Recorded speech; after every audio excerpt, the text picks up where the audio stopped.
Tyson Bagent, welcome to the quarterback room. I'm saying it right, Tyson Bagent, right? Perfect. Yeah, you're one of the only people to say it right. So. All right, someone told me how to say it before, so we were actually calling you in preseason. We were just talking about this before, but we were calling you Tyson Beignet on the sidelines as you were dicing up our defense. We were freaking. I remember the last preseason game. So we played Buffalo, played Chicago the last preseason game. And did you go in? You went in after Justin that game, right? Yeah. So that was like your time. You're like, all right, I get the 2 reps here. Like I'm going in after this. And I just remembered it was good. It was good. It was exciting to go in after him.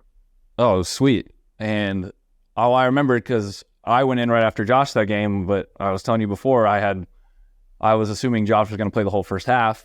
They go down and score.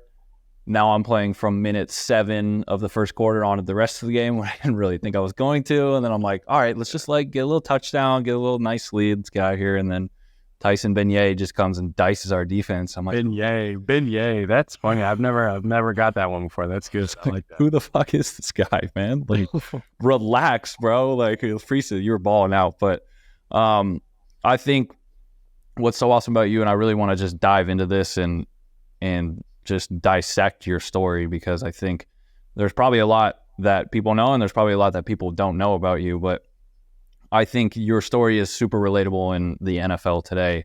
And especially for me, I think, just going from college to pro, being a guy that's undrafted, being a guy you're Division II undrafted, which is unbelievable.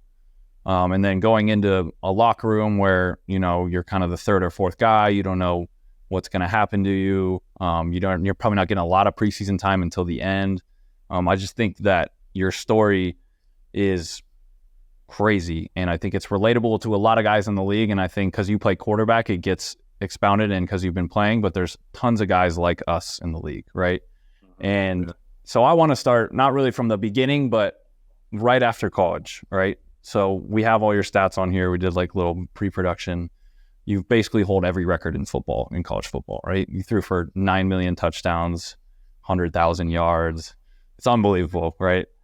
So it was unreal. Your college career is unbelievable. And they put it up every time you're playing. You played a couple primetimes games. I'm watching them. They put up your stats. The funniest is when they go, here's the school that he played in college, Colorado School of Mines.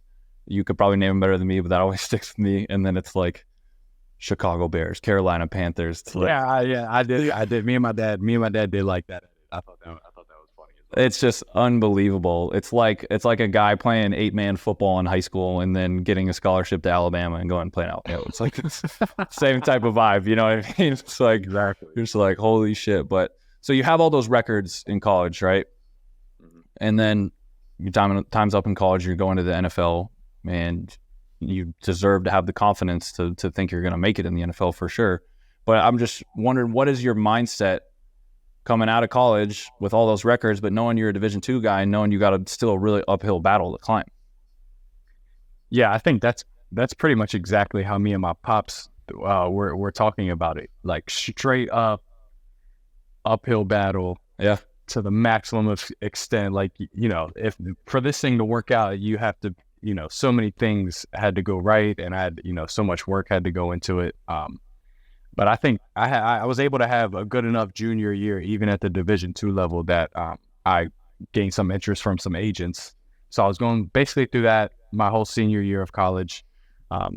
Found, got a guy was able to get put in a good situation for pre-draft training down in Florida, which, that's kind of what people do nowadays. So just knew that, I would not only, this is, where I'm at, it's hard for Power 5. Like, it's hard to do that, get that accomplished at like a Power 5 level. So I knew it was just exacerbated since I was coming from D2, and, just nobody really knew who I was. So just knew that in my senior season, getting invited to the Senior Bowl was going to be huge for me, because that was basically the one thing that a lot of people were saying. That's why I didn't really have much draft stock, is, because they were like talking about the level of play. So getting to the Senior Bowl was huge. Once I got that invitation, and I was situated down in Florida training, it was all just about the physical aspect, obviously, because you're training for the combine, but also like understanding that, quarterback is the hardest position, not because of the physical aspect. It's a 100% because of the mental aspect. And that's, in my opinion, and I feel like a lot of quarterbacks' opinion, is the separator between one quarterback and another, is, how much mental load can you take and process and operate with. So just really focused on that. Got to go to the Senior Bowl, had a successful and fun time at the Senior Bowl against a bunch of talented guys that everyone knew was going to go to the NFL and have an effect in the NFL. So that was a lot of fun. And then, getting to the combine, putting up the numbers I wanted to. And also really a big thing for me was being able to stand next to the top guys and also look like a top guy. Cause I know that was just another, question is like, is the arm talent there, the level of play, can he process it, all those things. So being able to answer those questions that everybody had set out for me. I think the interesting part with the Senior Bowl, and you talked about it, about the film, they're kind of dismissing your film or your style of, or the game in Division II, essentially. Mm-hmm. I didn't go to the Senior Bowl or the Combine. I'm kind of glad I didn't, because I don't know if I would have been able to handle those interviews. Those interviews would have fucking sucked. I played 3 games my senior year, and then I got benched. Mm-hmm. And so I was like, I'm over, I'm going to the league. But those interviews are tough. And I know a lot of people know about the interviews and they ask crazy questions, but when they're watching your film and the interviews, and even if they did, or just talking to you about your game, how did NFL scouts and coaches talk to you about that? Did they just like dismiss it? Did a lot of them say like, oh, this isn't going to transfer in the NFL, like you're going to see different defenses? What were they saying about it? Yeah, it was a lot of emphasis on the fact that it was going to be way much of a taller task at the next level. But I wouldn't say nobody dismissed me. At least they didn't to my face. Me and a lot of the people that I love, we weren't like sugarcoating anything. We had a good understanding for, what people would think, just because it is a pretty wild story. But really just those meetings, a lot of it just going through it, going through conceptually what's going on, in the game. What do you know that maybe translate to what we teach? And is this going to be a foreign language to you, or have you been in this world already, in a sense? And luckily for me, I was able to, unlucky but lucky, I had 3 offensive coordinators in college, all with their own little style of offense to run. So I was able to get introduced to pretty much every concept, run scheme. And then, by the time I got to my senior year, at that point, I'm getting introduced to, a lot of crazy coverages, just because people are, trying their best to, have an effect on our pass game. So really that was a smooth process for me. I thought I was, very prepared for all the questions, and even the coaches that try to stump you. I was just taught early just to give them so much information that they don't have a rebuttal. Like any rebuttal that would have already been answered in your answer. So I just kind of took that approach, and I felt like it served me well. Yeah, just keep talking until your 15 minutes with them is over. Yeah, exactly. Yeah. Just talk until part of this play that they can, they can't add a certain pressure or coverage to this play that could make this, a fallacy of a play. So it was good for me. Okay, so you do all that. That's obviously huge for you, and it's a huge time of development too. I think I don't know what you're doing down in Florida, but I think being able to just like get out of college, right? Here's the NFL. You can go watch film on teams in the NFL. Get ready to see what defenses you're going to see. So you do all that, and then you end up going undrafted. Did you think there was a chance that you might be drafted late? Yeah, I did. I feel like I felt like I was going to get drafted more than I thought I wasn't going to get drafted. But I always knew that there was that chance of me not getting drafted. But lucky for me, I was, I had so many good people around me that I didn't mind, and I just knew that one way or another I was going to get a shot somewhere. So, and I mean, you might be sick for a second that you didn't get drafted, but then as soon as the call comes in, that it doesn't matter. It doesn't matter at that point. So that's kind of how I took it, and I just knew I was ready to grind basically as hard as I could, and however it turned out was just how it was going to turn out. Yeah, that was when I was coming out. there was like a shroud of like maybe like 5th, 6th round, 7th round here, and you know, you're watching those late rounds after watching all weekend. You're just like, God, like, can someone just tell me where I'm going? And then it kind of passes by. And then I didn't get drafted, and I ended up signing undrafted with Carolina. But it's the same thing. It's like, okay, you get a call. You're like, okay, this team gave me a shot. Like, let's go make it work. And I think the funniest thing for me was when I signed with Carolina. You know, I'm watching like my buddy that year, Christian Kirk. He got signed in the 2nd round. His signing bonus is like $1.9 million. Like, let's go. Like, I grew up with him since I was little, and Yeah. I was like, let's go. And then I got my call, and they were like, all right, we want to sign you an undrafted free agent. Here's how's $3,000 sound? I was like, damn, I ain't gonna be able to hang out with my dog anymore. Like, Man, listen, you know, grow me. we had the rookies had to tell a joke all training camp, like once a week when we have our team meeting or an offensive meeting. An offensive rookie have to get up in front of the offense, say his name, where he went to school, and his signing bonus. And they started it from the 1st round all the way up until you got to the undrafted guys. And it was like, after hearing those first 4 guys go up and then say their signing bonus, I was just like, man, you know, the Bears absolutely robbed me. They absolutely robbed me. You could have found some more money for me, man. What are you doing? Yeah, I know. Like at first, you're like, because you know, mine was 25, and initially, you know, hearing that, somebody, especially for somebody I've never for more than a week been outside of the Eastern Panhandle of West Virginia near DC. So that to me, I was like, don't say another word, I'm in. And then you get there, and then you hear Darnell Wright say what his signing bonus was. And immediately, I'm just looking at certain people in the facility walking around like, yeah, you're looking different. I know you now. I know you're like, we're at the same practice right now, right? Like, I don't know what the hell happened, but we're stretching hamstrings out right next to each other, and you're costing a lot more than mine. 25 is not bad though. 25 is solid. It's a respectable number. Because there's some, you know, obviously you hear the first 4 guys go, but then you also hear other undrafted guys go, and then you start to, you know, you start to just understand that, you know, they're going to pay you what they're going to pay you.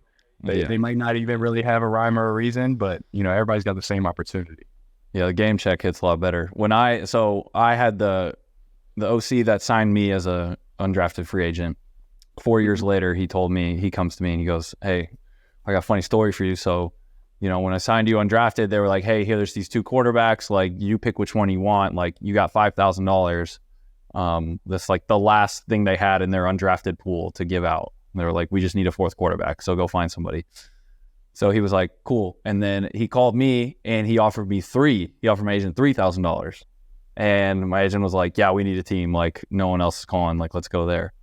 And so he just gypped me out of $2,000. And he's like, and he's not even like working with salary cap guys or anything. He's just like, oh, it'll look great once I come back and be like, I got him for $3, you know? Come on, bro. Wasn't even ordered to do that, but just cause. Kyle's dog's like $2,000 a month just to take care of it. It's one of those little, like, easily, you know, bro. Toy, whatever, it's my boy, noodle or whatever. It's my dog. Yeah, I'm good. I'm not even into dogs, so I'm glad I'm not. Especially after hearing how much that dog costs. All right, back to actual football here. So, you get drafted, you get $25K. Congrats on being rich. Now we're in OTAs, training camp. What's the rep situation like for you in OTAs and training camp? Because, I mean, were you the 3 or the 4 when you were drafted? I remember I was the 4, and I texted my agent about once we got the mini camp practice too, and I was like, hey, I've gotten like a combined 12 reps, all OTAs. Like, should I be worried? Like, should I go to GM? 12. Bro. Wow. It was like OTA practice was over. We're in the last period with the 3s, and the OC looks around and he like sees me and he's like, oh shit, he's still on the team. Hey, go take these last 3, you know? Like, it's like one of those deals. Yeah. So what was it like for you? Yeah, so getting there, definitely number 4. They had just went and got PJ in the offseason to be the backup. Nate Peterman was there from the year before, and then I was number 4. So 12 reps in 2 days would have been a dream come true. for me, when training camp, even, OTs and training camp, just scrounging for reps, really. But it was never like a situation like they always made me feel like coaching wise, like QB coach, Coach Janoko, Coach Getsy, they always, when they taught, I thought they did a wonderful job of not just teaching their number one guy. They did a good job of the best coaches coach everybody in the offseason. This is the best guys do. And then in the season, it's got to be the one. You got to get the one. Play. Yes, no doubt. But I thought they did a wonderful job throughout OTAs, throughout training camp, making sure that the whole team, not just the ones, kind of had an idea of what was going on and what we were looking to do with our installs and all that. So it was very organized, but it was about 4 reps every practice, really just trying to make my money in those 4 reps and in individual work. And then really just looking like the weird guy that, when Justin was going, I'm somewhere behind him, just doing the footwork, feeling the play out, just so, it's not like, it's not foreign to me whenever I do get my shot. That was kind of what that looked like for me early. So you get your shot, right? The starter gets hurt. You never, we can all say it, right? You're the backup quarterback. You never want the starter to get hurt. You end up becoming boys with these guys. Like, you never want that. At the same time, you got to get ready to play. So you find out Justin's going to be out for a couple of weeks. Like, when you saw it, when you heard it, however it came to you, whether you knew it in the moment or somebody came over and said, hey, he's going to be out for a little bit, like, instantly, what was your mindset? Just to revert back to all the work that's been put in, I kind of, I didn't do a whole lot for about 3 months, just trying to get this offense installed into my mind and be able to operate it with, obviously you got different snap counts, you got different types of reads and looks and pre-snap keys. So I'm just making sure I could wrap my mind around everything that we had going on, that I could continue to keep the offense playing fast, avoid bad penalties with, delay of games or false starts due to miscommunication or people lining up wrong. All those little intricate things that not a lot of people think about when they watch football. So just wanted to make sure that, I had the process down. And then when that time came, it was, the lights were definitely bright. However, it was just one of those things where I'm like, hey, freaking out will do no good right now. So just relax, play fast, be loud, and over communicate everything. And, aside from that, you're just out there reading and reacting. So that's kind of how I approach it and what my mindset when you come into the league, you come in and you play against, whether you're playing against the quarterback on the other team, you're playing against people on defense, a lot of who these people are. You know who that's Andy Reid right there. Okay, that's Mahomes. That's, you know what I mean? You get there and it's, some dudes are starstruck, some dudes are starstruck in isolation just with that player. But if I rewind the clock 12 months ago, I got a feeling that you knew exactly who Bryce Young was. He's the dude from Alabama. He's about to be the number 1 pick. He won the Heisman. He was blah, blah, blah, 5-star. All these things. I think there's a good chance 12 months ago he did not know who you were. Your most recent start, you got a chance to beat him in prime time. It's not about him, but what does that mean when there's like somebody that you've seen, been watching, know about, they don't know who you are, and here you are, and then you get to, the referee puts your hand up at the end of the game, you win. Talking about like that feeling, that the satisfaction you get when, and he's your draft class too, right? So talk about a little bit with that. It's not even really about Bryce. It's more about kind of idols becoming rivals. You know what I mean? And whether you idolize him or not, or you looked up to him, or you were just impressed by some of these games. Talk a little bit about that.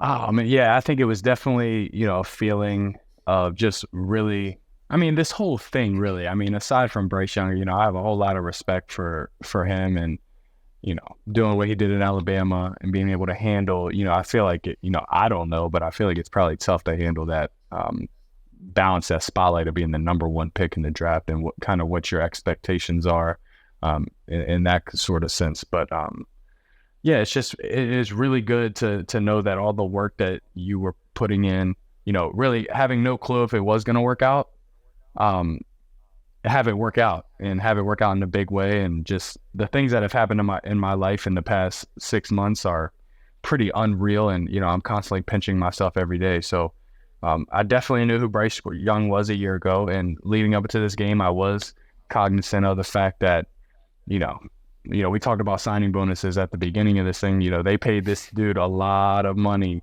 to play quarterback in this league. And, that's just kind of one of the weird things with evaluating quarterbacks is that you really never truly know until they're thrown out there into the fire whether they are, whether they are good or whether they deserve to be drafted or whether they didn't deserve to be drafted. So it was just cool to see, the number one pick in the draft, undrafted guy from D2, but both are just in the same game, operating pretty much the same in the game. So it was just felt like I earned it, and just another good story, for me and my family, and just another thing to be proud of. Most guys in the NFL come from a Division I program. So like I went to El Paso, I went to UTEP. I had one offer out of high school. I was this close to going to a Sheperd, right? So I had one offer. I only played my senior year. That's my own story, whatever. But like, even when I was in college, like my receiver went 3rd round. The linebacker on defense was like the 2nd pick of the 2nd round. Like, I still like had guys on my team that played in the NFL or were going to be. I still had like 1 or 2 guys in the league that would like come back for like their bye week and say, what's up? And then I had my brother. My brother was the number 1 pick, and he was, already playing. So like I had exposure to it. But like, in all of your college football games, did you in practice or games ever play against anybody who was like gonna or is now starting in the league? Yes, my freshman year.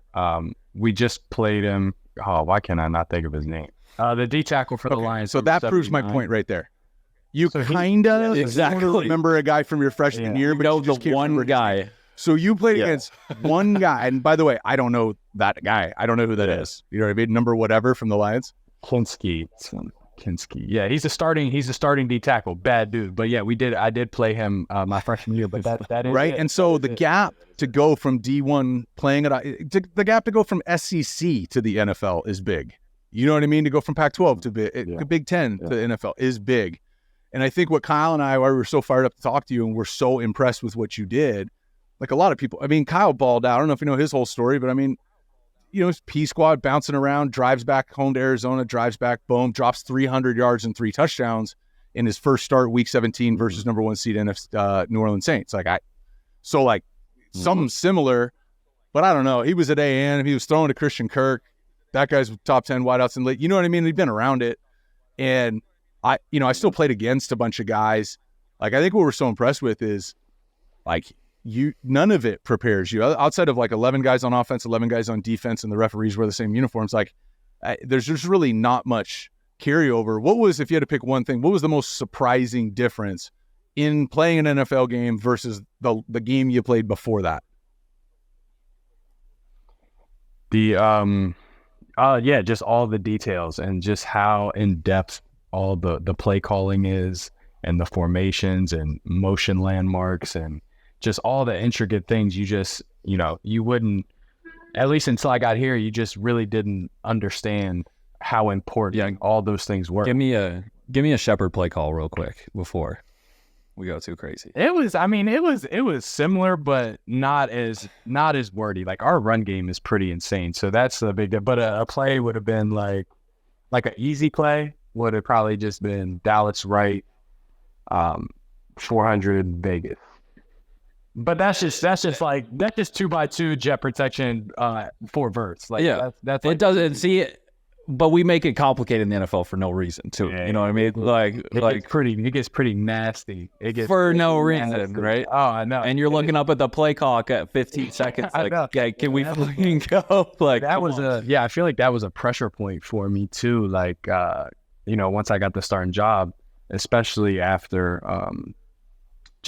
operation was, smooth against Oakland. It was a little bit hard. It was smooth, but it was a little bit harder in LA. His first away game, just you start to see the play clock, like you said, it's evaporating a little bit quicker when you're away. And you got noise involved. So then, going to the Saints, all week loud. Yeah, all week it's like, hey man, you will never experience something like this again. Like, you better be ready for this noise. These fans are crazy. They're playing like fuzzy TV noise at practice, like as loud as they possibly can. I'm screaming at practice.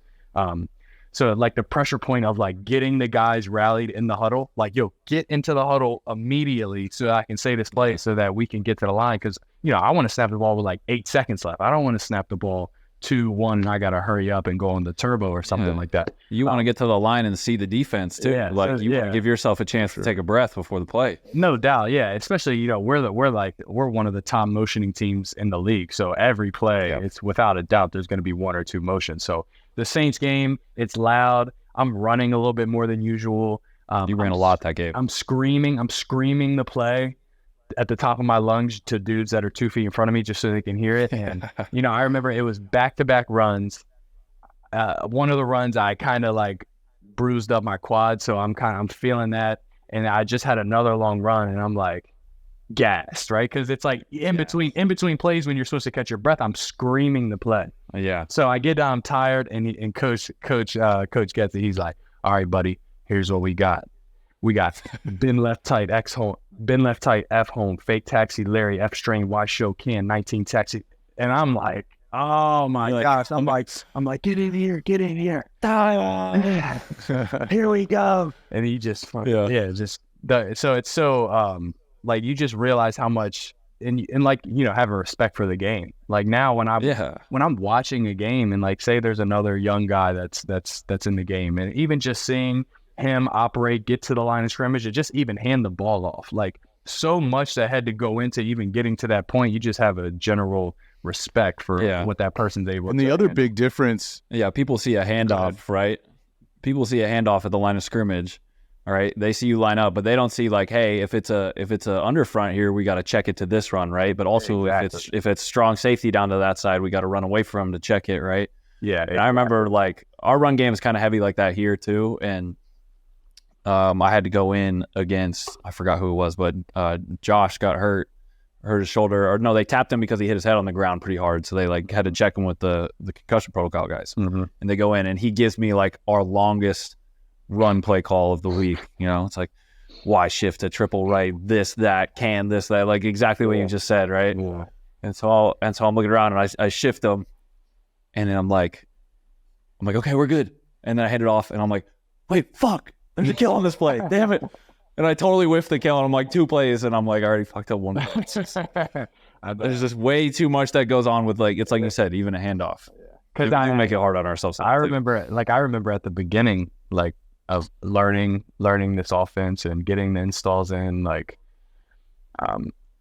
saying the play, I'm still learning how to get the play and say it like as smoothly as I can. Like this is a focal point at this time in my life, which was about during OTAs. And I remember just like coming so close to being like, hey coach, like give me the play and then let me call it and then tell me what the can is for. Like, because a lot of times they'll for sure blah blah blah can this and it'll be Brazilian look or for shell or for box issue or this. So I'm like, I'm trying to get the play and say it, and then as I'm about to say it, he's like, oh yeah, and we're checking this for a, and it's like cloud me up. So then it's just like all those little things, like you said, just being able to you just got to be able to wrap your mind around it. Think about 3 things at once, which I don't even really know if that is possible, but quarterbacks seem to find a way. So it's all the little things that not a lot of people think about. There's a huge gap, right? You go D2 there. Talk about from a resource standpoint, because I was on 6 or 7 teams, so everybody's is a little different, right? Some places have amazing food and some places have shitty food, right? And it's just the parking's great here. Cleveland, they got valet at home games, and like other places, it's like you park and walk and it's outside. So everything's a little different.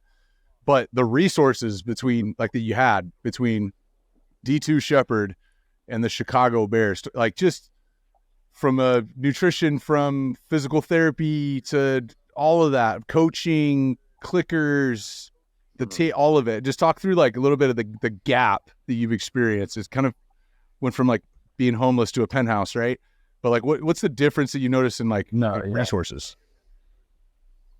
No doubt. I think the only thing of those things that we had were coaches and clickers, and then everything else was not there. Everything else was not there. We didn't have any nutritionists or nutrition people.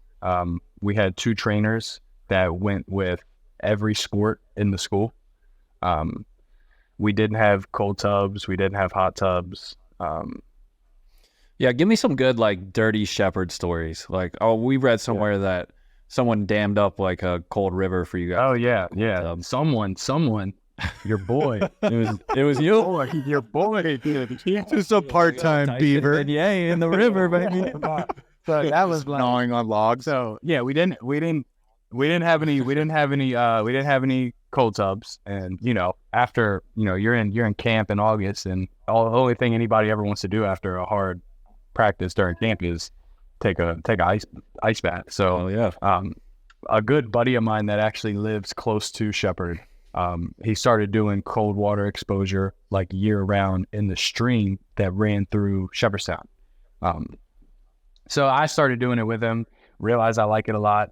But the spot we were going, you could really fit 2 people because it was so shallow. You just really had to lay down in it flat. So one day we were doing it. We're just kind of hanging out, talking. We had worked out or whatever, and we just were like, "Hey, we should build a dam right here. The water will rise. We'll be able to sit 10 deep in this thing, and it'll end up being like a good resource for the football team, for guys that actually are trying to, take care of their body, maybe even a little bit." So we end up doing that. Water rises, and then there's a lot of then you start inviting people, showing them. Then when you start going, there's already people there already using it. So and it stayed about, because I think the cold tubs at Hallis Hall are about 42, and this, it fluctuates from 40 to 50 throughout the year depending on the season. So it's pretty. That's the peak. Dirty Sheperd story is that we took our ice baths in the stream that ran through the city. But you turned it into a real thing, though. You're like, it's not like one day the dam was there that it's gone. You had 10 deep in there consistently. No, listen, every morning, even to this day when I go visit home, every morning I wake up and I go get in the stream in the same spot every time. That's incredible, dude. Every time it's became like such like a just a meaningful spot at this point. Yeah, it's a great philosophical reminder of how far you've come in a short amount of time. Yeah, and I think that's a lot of what prepared me for this, is that there was never a nutritionist telling me what I need to eat. It was me wanting to take care of myself, looking it up, finding the information for myself, and then going. Is that how your quarterback development was too? Like, are you one of those dudes who was watching stuff on YouTube? I mean, you said you haven't left that area. Like, yeah. I didn't. I mean, yeah. So the first time that I worked with a quarterback coach, other than my pops, was after my junior season. I won the Division II Heisman, and that got I think that was the first time that people saw my name or knew who I was or anything. So I started working with Tony Raziopi in Jersey. A couple times a week I would train with him, and then the 6 Points people who train Purdy and Anthony Richardson, got in touch with them. Yes, got in touch with them, trained with them a handful of times. So my junior year in college was the first time I was actually getting coached on. It's a crock of shit. You don't need it. Don't worry about it. Hey, that's what I figured out. Jordan. Jordan. Well, Kyle's my boy, but he's also a client, so he's just giving me shit. It's good. It's good because I felt that when I was training with these people, I was training at a different intensity. I always try to train with high intensity just to emulate a game as much as possible, but it's different when you're around people you don't know, with other athletes that are of or close to the same caliber as you. It brings out a different side of you. So for sure, that was definitely the thing that made me keep going back, was that I knew I was going to be surrounded with guys that are highly talented, and I wanted to. And you're at a level now where the main thing you need to get out of training in the off season, here's some unsolicited advice, is you need to know how and why. Right? Coaches will tell you, quarterback coaches in the league will tell you what to do, but they won't tell you how to do it. Right? Get a little deeper. Don't get so deep. A little lower, right? But not why. Not how. Okay, so we don't climb so far. Well, how? Well, maintain stability on the front side so that foot sleeps underneath you. You're in a great position to leverage. So just finding out how or why from this point on is it, because the rest of it is just getting good at football. You know what I mean? Yeah, I mean, at the Manning camp when we were doing your drill, That's We right. had, I forget, it was like closing, keeping your front hip kind of closed. Yeah, I Is just that had what you it guys was? Do blocked you know off. what I'm Like if talking I'm about? throwing to you, get lined up over here, and it just shows you like, all right, I just decelerated your left hip for you. Now you feel that line of tension. I'm not saying throw it like that. I'm just saying this is a good one to work in warm-ups. Yeah. So you feel what it's like to load from that position of leverage on the front side. And again, I Eli and Peyton are like, all right, we got groups of 3. There's 52 kids, 12-minute stations. I'm like, cool. So I got like 21 dudes for 12 minutes. You know what I mean? And everyone, by the way, is going to judge the shit out of whatever I say. You know what I mean? Like, all right, pick one exercise and to see if you can't feel something a little bit different. And then, I remember. I mean, we did it. I threw it, and we both kind of looked at each other like, so that's what it feels like to block off your front side. Yeah. So, yeah, that was cool. a couple of guys stuck around, and You said your dad was giving you tips to start. Yeah, I mean, my dad. I want to hear these. Yeah, I say my dad. Really, my dad forced me to play quarterback when I was 6. Like straight up, yoked me up, took me out of the house, took me to football practice. Like, yeah, hey, you're gonna play quarterback. So Yes, sir. Yeah, exactly. So he would always. We were always really close to Sheperd. So one of his buddies was a GA at Sheperd. So that was the guy who taught me how to do a 3-step drop. And that's when you're dropping, and on the 3rd step, you're like lifting. Like I was lifting my left leg in the ground just to emphasize, planting on that right foot and being able to get all my acceleration going forward. And then, it really was just that and kind of just playing backyard football up until I did fall in love with playing quarterback. After my sophomore season in high school, I was able to win the job and had a pretty successful season. And so I just really I just started doing it. Really, I was really heavily footwork oriented. Once I fell in love with it, I was like, man, I got to get my feet right. Like I got to make sure my feet are correlating with everything, that I'm able to move effectively in the pocket, all those things. And then started to realize, hey, I probably need to be able to make these throws as well. So then, you start to just transition from the footwork aspect of it to, just really practicing throwing the ball every damn day. Just, trying to get better at making the ordinary throws, making sure that you're on time, on target every time, I think was basically how I do it. And it was a lot of YouTube videos. What'd you watch on YouTube that was helpful? Understanding what I would just, a lot of like early on, it was a lot like, how can I throw the ball farther? Like little things like that. And then it's introduced that, hey, you want to be able to throw the ball farther. Core should probably be, you probably should get your, work on your core, be able to connect everything. Because, throwing, it's from the ground up. So being able to have a good base, being able to work on my core a lot. And then I ended up having some elbow problems early on in college, which then took me down a rabbit hole into what extension was. And how it just alleviates a lot of that stress from your arm and puts it kind of in your body where it should be. So it's just kind of been a gradual, just stacking bricks year to year. And then obviously became good enough to kind of be introduced to some dudes that Dude, you're like, talking about. So when I grew up, I had my best buddy Lance, his dad Fernando, moved here from Chile, broke. He was 15. Kyle, Lance. And his dad, I did a book report on him in like 4th grade, and I learned the story. He had this crazy big house, and they had crazy cars. They had a ton of money, and I was just like, I had no idea. He like moved to America. He was like 15, swept the stairs at the warehouse, works his way up, fast forward, runs the company, builds it massive, sells it for a ton of money, has super success. Like this is the football version of that. Like, come to this country, don't speak English, don't know how anything works, figure it out. Fast forward, drive right. That's about how it felt. Like, there's the story. It's about how it felt whenever. Felt whenever they hit me up with all the formations and you were like, "Como se dice?" Whatever. Yeah, exactly. Exactly. I was like, I remember first day of rookie minicamp. I probably messed up 5 play calls the whole day, but this is where I'm getting like, I'm in rookie minicamp. I'm getting every rep, so it's like 65 play days. So I kind of messed up 5 of them to the point where I had to, reload, ask coach, hey, I need you to say that again. But 5 to me, that was like for somebody I'd never messed up a play in my whole life. Like I never knew that there even could be a play that I wouldn't be able to say. Like that was completely, I wasn't even anticipating that coming into the league. I was just kind of like, oh, they're going to give me the offense. I'm going to learn the offense and we're going to go from there.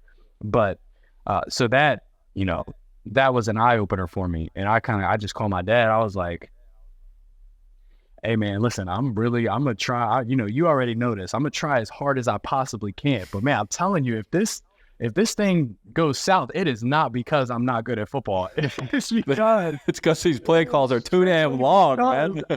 I'm having trouble spitting these plays out, but I think I was overreacting a little bit, but it was good that I was overreacting, because then it just stressed me out to the point where I was like, I'm not leaving my hotel room in the morning if I don't have all of these plays completely down in my head of how I'm going to sink them. So it all helped out. That's what separates you, though, man. It's like you said it. It's not at this level. Quarterback's not physical. It's decision making. It's 100% mental. And if you're not prepared for the day, like there's guys who will come out there and think they got it, and they could be 10 times as talented as you. I have beat out plenty of people in my career who were much, much more talented than I was. I'm sure you've been the exact same way. Yeah. But man, these play calls are too long. We have conversations about it every day. We'll take plays out of the game plan. They could be great plays, but we're not like Josh will be like, I'm not running this play this week because I'm not going to be able to say it in time. I don't care if it's going to score a touchdown. We're going to get a delay of game. Yeah. And it's fine. It should be like, all right, hey, let's take this play and let's just call it 55. And man, everybody knows that week, hey, 55 means this, but and they're like, nah, we can't do that. You guys aren't smart enough for that. You're smart enough for the twig click. Oh, yeah. All right. I want to talk about your dad real quick. I mean, your dad's getting a lot of pub. I think the whole arm wrestling thing is hilarious. I know in our quarterback room, we pulled it up and we watched his little sideline interview. I think was he at like a college game or something, like your old college Sheperd game? That was at the Reese Senior Bowl. That was at the Senior Bowl. That was the Senior Bowl? Okay. Yeah. That's a hell of a clip. Arm wrestling runs in your family. It's been going around all over the place. We're not going to go too deep into it, but your grandpa supposedly did it. Your dad definitely did it. I'm sure you can do it a little bit. What we're gonna do is I'm gonna give you some guys, some quarterbacks in the NFL. I want you to tell me if you can beat them in arm wrestling. Okay. All right, we're gonna start with your boy Anthony Richardson. Pre-shoulder. Easy work. Okay. Now hold up now. We got to talk about this. Are they learning and going to be training the technique? No, we're showing up today. We're just showing up. Oh yeah, it's a wrap. Okay. It's a wrap. All right. Tells me it's a wrap. What about Josh Allen? Josh Allen. Now, he's the same as Anthony Richardson. I would say, like, but he's like country strong like you though. That's what I'm saying. That's what I'm saying. Because he's one of those dudes that's he not can show up and get the bar where it needs to get. He's not. Yeah. Exactly. Yeah. So I feel like I'm really gonna have to bank on him not knowing any technique. Okay. If he knows technique, right, he's got it. Well, it's all heart with him. There's no technique involved in a lot of things he does. It's just all heart and fucking talent. Let's go with Will Levis, big swole guy. Easy money. Yeah, I thought you'd say that. All right, last one. We're going to go your boy Justin Fields. Child's play. Easy money. You probably have already done it. It's probably already happened. Listen, honestly, I haven't arm wrestled since I was 9 years old. Now, I mess around with my dad every once in a while. We'll grip up and he'll try to talk me through some stuff. But I got my ass whooped when I was 9 by a kid who was training to be an arm wrestler, and it was in a kid's arm wrestling tournament in front of my football youth league teammates. So after I got whooped right there, I told my dad respectfully, don't ever enter me in one of these things ever again. That's a little too. That hurt my ego a little too much. So what the hell are you guys doing out in West Virginia, man? Just arm wrestling tournaments at 9. Yeah, crazy. Yeah, my dad would always try to do some stuff like that. But after I got whooped, I was like, hey, no, I'm good. I'll stick to football and basketball. Yeah, that worked out well, man. All right, we got a couple more things, and we'll let you watch the game. We got something we do with everybody. We call it Teach Tape. This is where we like to just nerd out on ball. Mm-hmm. I think just from talking to you, you sound super smart, and I think we could probably have conversations of coverages and plays for hours, just like everyone in the quarterback room. But we're gonna pull up a play. This is from against Carolina in the second quarter. Just talk through like pre-snap, your thoughts, what you're walking up to the line, what coverage you're seeing, just everything that's going to your mind as you break the huddle and as the play goes. So you probably know what this play is, 4th and 4. Yeah. So right here we just have we got knife concept from the bunch with a nag from our tight end, chip into the flat, and we got our guy DJ on an Oiler route, just a third inside step bench route. So it's pure progression, working the Oiler to the knife concept with our deep through and our short wide end dober by my boy T Skizzle. So really, with coverage-wise, I'm really just pre-snap. I'm checking out that X. I'm making sure it's not cloud, because the only thing that would cause me not to start there is a cloud coverage look to DJ, which we do get based on because of how dynamic he is. So saw that it wasn't cloud to that side, so I know my feet are going to be set, or my eyes are going to be set to go there. 26 was he had been squatty up until this point, and I kind of, as I took the snap and I'm taking my drop, seeing that he's not getting a crazy amount of depth. So I was able to really not even have to set my feet to that, and I was able to get off of it, get to my throw. Through was covered. They were matching. So the safety, and then we had the through was covered by the nickel, and then just plus it out to the Dover. He did a good job widening his guy, and then just had to plug him with the ball before the safety got involved and cut it. But I think the through did a good job of occupying the safety just for that split second, so we were able to set it in. Had some internal pressure, but and jet protection, so we know we can handle it. And then if that's not there, we just got to plus it out to the tight end with the chip flat, or get our legs involved. So Tyson, a lot of quarterbacks watch this show, high school, middle school dudes, but a lot of college, and actually a lot of NFL guys too, but a lot of college guys watch this. So any of you college guys watching this, when you prepare for the draft, for Senior Bowl, Shrine Game, pro day, combine interviews, that's how you want to explain a play. Just FYI. Super thorough, dude. It's really clear you have a total grasp. You didn't started looking left, didn't like it, came right, and the dig came up. No, dude, this is on it. So no surprise why you're able to spit these things out and play fast, because that's the biggest thing, right? Is playing fast. If I'm thinking too much, I can't play fast. I don't care what your 40 time is. If you're thinking about what to do, you're not running whatever that 40 time is. And if you're a quarterback and look great in drills, and then all of a sudden we got to process all this information and check and make sure it's not cloud, peek the through, hold on to the deep through, look at my Dover, then work outside. But I got a safety. I actually have to kind of almost back shoulder to slow him down, and all that stuff happening while my hands are coming apart and I'm getting ready to rip it. It makes sense why you've had success despite the lack of experience that you have, playing at this level against these guys. That's a tough throw. It's a scary throw. Getting back to a dig route to your right, in my opinion, like from left to middle to right, whatever it is about that throw, about having like your feet to the left and then getting back here. And sometimes, like, you talk about footwork a lot, and you're great like resetting back here. But a lot of times when I'm throwing stuff going left to right, I don't get my feet turned totally to that throw. Yeah. And that's like an all arm throw, and you leave it behind him in that corner. I don't know how you feel about that throw, but I've always struggled throwing digs to the right. Yeah, it's all about, like, it was really big for me understanding torque, and kind of, if you watch a guy like Aaron Rodgers, he could have just like almost parallel to the line of scrimmage feet, be able to throw it to the left sideline, and also be able to really get his torque involved and rip it to the right side. Mm-hmm. So I feel like, based on how my body is aligned, if I can have my body aligned maybe slightly inside of that Oiler out to DJ, I know that I can rip. Yes. I know I can rip the through and the Dover from that spot. Like, if I can get my upper body involved, which takes, because that rush is coming. You're not going to have your feet set to every throw, and you figure that out quick at this level. So just really understanding that, and then it's all about just kind of muscle memory with understanding how much torque do I need in order to make this throw. So once I figured that out, it did make that a lot easier for me because, initially when you're that guy who wants to have his feet set to every throw, that's when you're going left to right, you can that's where you start. Yeah, it goes, you miss to the right. Now your feet are set.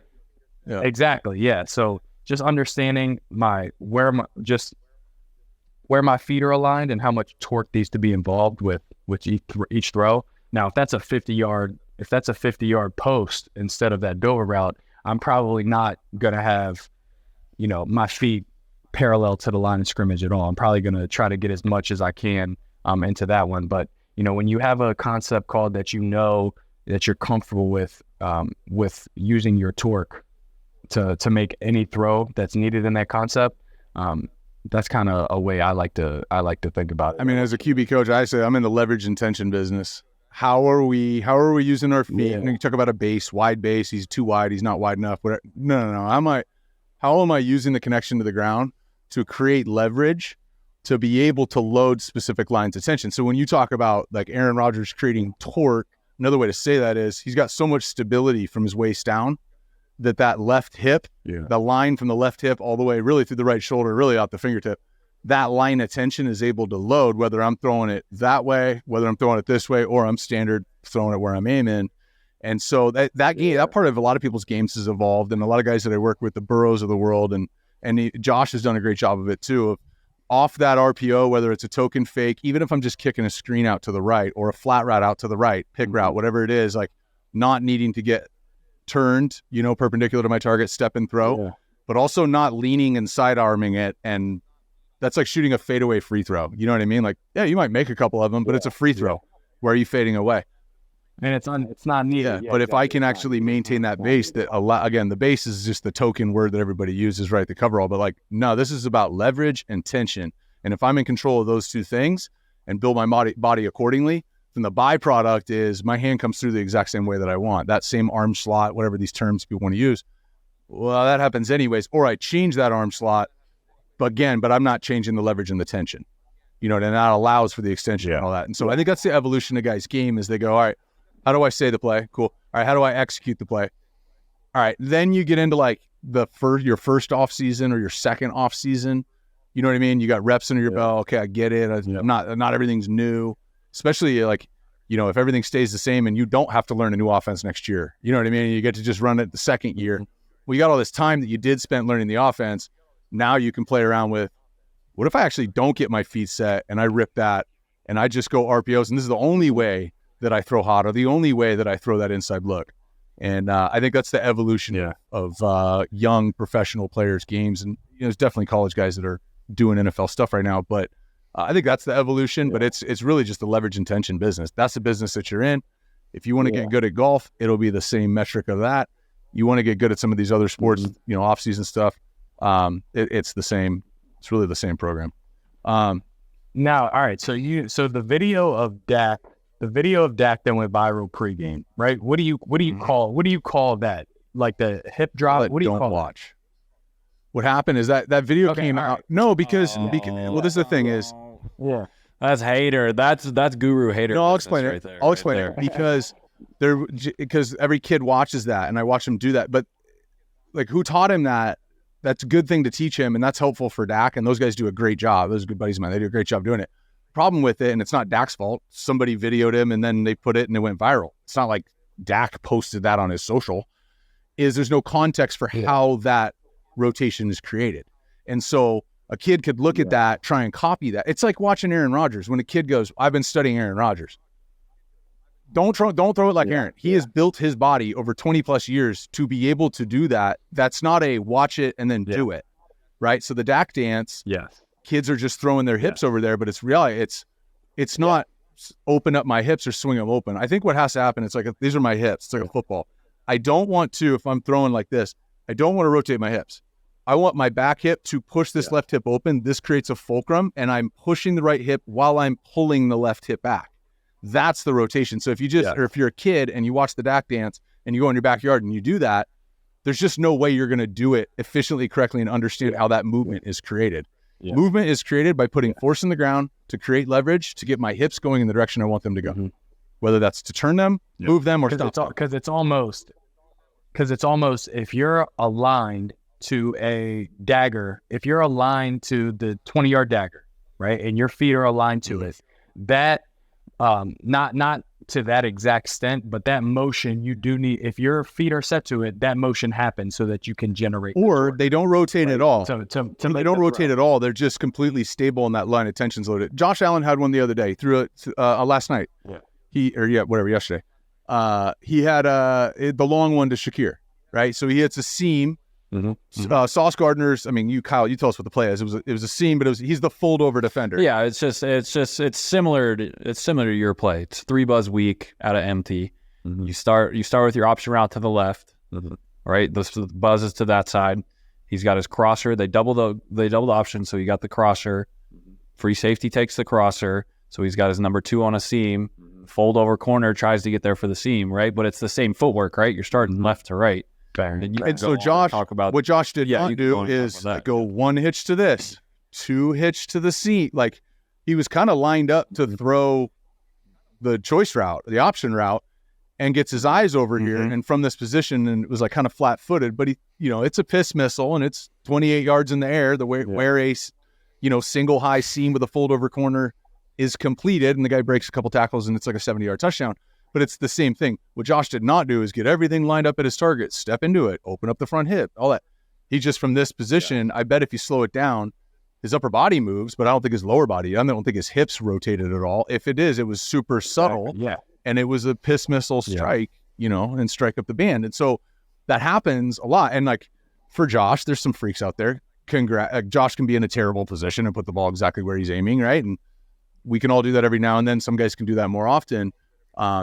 But also, and Kyle's with him every day, but that's a consistent throw for Josh. You know what I mean?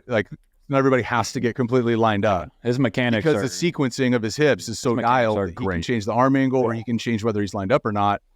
Yeah, because of repetition, talent, and then how he's built himself. And so much tension is created from having his feet set to that option route and torquing his upper body, leaving his lower body. And that also allows for extension. I think you got to do that when you want to throw the ball as hard as you can. That's why, my example is Josh ripped a seam into tight coverage. But if he was layering a shallow cross route, it's the same. Like, you need that line of tension loaded to get extension, to be able to control the football and not short arm that, which a lot of big, strong armed dudes who throw the ball hard, I get a lot of them every year for the draft, they struggle with those throws. Josh used to struggle with touch. Intermediate and short range touch. His first 2 years, it wasn't great, and then became as good as anybody in the league. But it's the same metric. It's still loading that line of tension, and that's what gets the extension to be able to control the football, because we got to control the football. How hard it's thrown, the tempo, the trajectory, and the velocity, and not obviously the accuracy, but the tempo and the trajectory too. And that's why some guys are great deep ball throwers if they put air underneath it, but they don't have a feel for layering back shoulder. Some guys are great back shoulder guys, but they can't put a ton of air under it. They miss out of bounds. All fades are not the same, but if your movement and the sequencing is the same, now it's a metric of just getting reps and understanding how that extension is created, and then build a bunch of repetitions around it. If you train with somebody in the offseason, it's going, what are the 5 things I need to get better at? How do I do that? One, then how do I, what's the pattern? Okay, what's the sequence? Then how do I strengthen it? Yeah. Now, adding resistance to it. Now, how do I speed it up and do it? And then I'm ready for competition. Now, a competitive setting. It's that same process. Learn a pattern, execute it correctly, add resistance to strengthen it, add tempo to reinforce it. Now, run a full speed route or give me a fade here, bro, and let me react and throw. And that's essentially check the box. Okay, I got better at that. Check the box. I got better at that. That's how you build an offseason as a pro, is straight up getting into, what do I need to get better at? Before I start practicing it, how do I do it? What causes that to happen? Yeah. And there's a bunch of guys that are doing that. And the guys that are playing right now, I mean, I think Mahomes and Jalen are two guys that are perfect. There's a long list of things that they are, right? They're superstars. They're talented. They're great people. There's a long list. But what they really are good at is figuring out what they're not good at and getting better at it and building a plan. Jalen wasn't that good at throwing, and then he got really good at throwing. Let's not overcomplicate it. Yeah, it's funny. I read something the other day. The magic you're looking for is in the work, is in all the shit you're avoiding. So it's those people that don't avoid, like Jalen, like Patrick, like what you said, just dive right into it, understand what their weaknesses are. It's definitely a recipe for success. It's a freeing feeling. That, and then sprinkle in not caring what people think, and there's your superpower. Yeah. If you can do both of those things, you're already sitting on a couple of good games. Like you kind of set yourself, kind of the way that Kyle did. Like you set yourself up. Now you kind of don't have the pressure of I got to play great in this game, or here's all the bad things that can happen in my career. It's like, no, you're already sitting on house money right now. Now, how do I get better? How do I avoid ever giving a shit what anybody thinks? Which honestly, I played on 6 teams. Chicago's media market is different, bro. It's not like that everywhere. Just so you know, Tyson, it's not that big a deal everywhere. I remember, anyways, I got stories, but like, it's crazy. So if you can learn how to do that there, then if you end up somewhere else, you're going to be like, this is easy. So, well, let's wrap this thing up. All right, bro. Let's do it. It's called the 2-minute drill. Let's get them out of here. We got the second half of the game. It's called the 2-minute drill. So, we're going to start a clock here, throw it on the screen. You got 2 minutes. We want you to just tell us your story. Basically highlight the highs and the lows. How good you are is how well you handle the inevitability, in my opinion, of success and adversity. Those 2 things. If you're really good at one and not the other, you're not on this podcast right now. And if you're great at both of them, there's a lot of money to be made. And so we'll start it. You can start this journey wherever you want to start it. And it ends right now today as you sit here. But however you want to collect your thoughts, and we'll throw it to you. We're going to hit mute. You got 2 minutes on the clock, Connor, and we'd love to hear your journey. All right. So I grew up in the Eastern Panhandle, West Virginia. Huge family-oriented deal for me, always growing up. Started playing sports, fell in love with football. Won the job in high school as a sophomore, was able to be a 3-year starter in high school, was able to win 2 state championships, very successful. Talk about adversity in my life. Mother was an alcoholic all the way up until I graduated high school.